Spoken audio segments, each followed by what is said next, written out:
dowladda islaamka ee xukumi jirtay qaybo ka mid ah Yurub ee Andalus loo oran jiray ama wadamada la isku dhalihi jiray Andalus ee Portugal iyo Spain ka koobnaa markay burburtay dowladda islaamka ah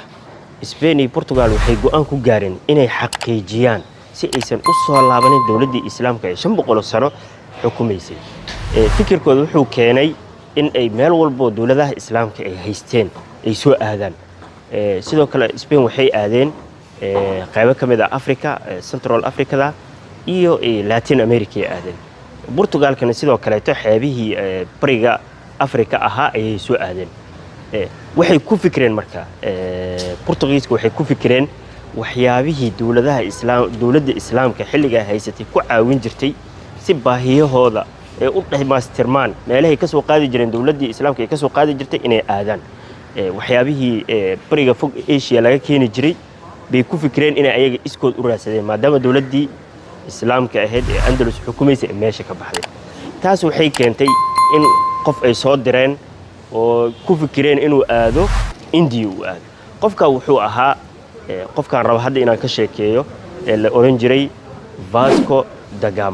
Gama asagoo u socday India wuxuu ku soo dhacay oo habab ah aqoon aan u lahayn badbaaxnimada wuxuu ka soo dhacay Mozambique lagama soo dhaweynin maadaama uu ciidan watay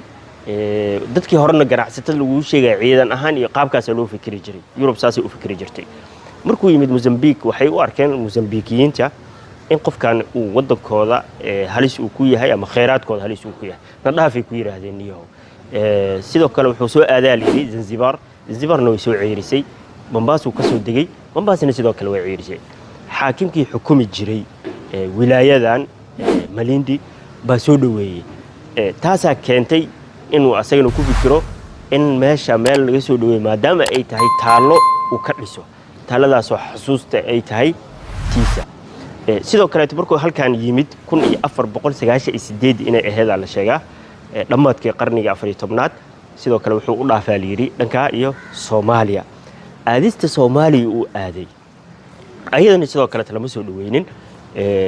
dagaal ayaa laga hortagay Soomaalida kacdoon ayay sameeyeen kacdoonka waxa la xusaa ama taariikhiyahanada ay sheegaan Imaam Ahmed Gurey ama mujaahidka weynaa ee Ahmed Gurey inuu hor istaagay dadka qaar waxa macquul ah Ahmed Gurey iyo Imaam Abdullah Xasan markay maqlaan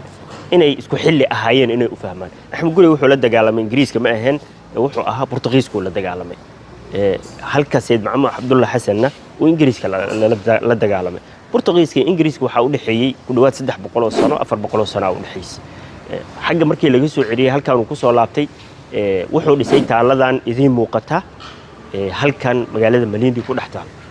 kadib xaakimkii Malindi xukumayay maadaama si fiican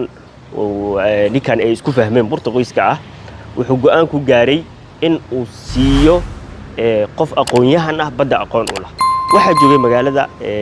Arab tira badan baa joogtay oo Cumaaniyiin ah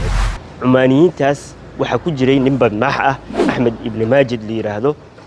caan ku ahaa badmaaxnimada ama kutubada siirada ah ku qoran yihiin kutubada taariikhda aan ka wada macnaha ku qoran inta badan Ahmed ibn Majid li yiraahdo halka naftirkiisa maraakiis waaweyn oo magaciisa ku saabsan ayaa loo qoray Ahmedkii maadaama uu aqoon u leeyahay badmaaxnimada uu soo bartay islaamka aqoon bay u lahaayeen cilmul falagana aqoon bay u lahaayeen sidoo kale tan waxayna aqoon u lahaayeen badaha way kaga aqoon badnaayeen dadka maanta ku faanahay aqoonta dayaxa iyo xidigaha lagu tagay waa kaga aqoon badnaa tadarteed Ahmed ibn Majid ayaa uu raaciyay xaakimkii xukumayay Malindi Vasco da Gama Ahmedkii yaa kixiyay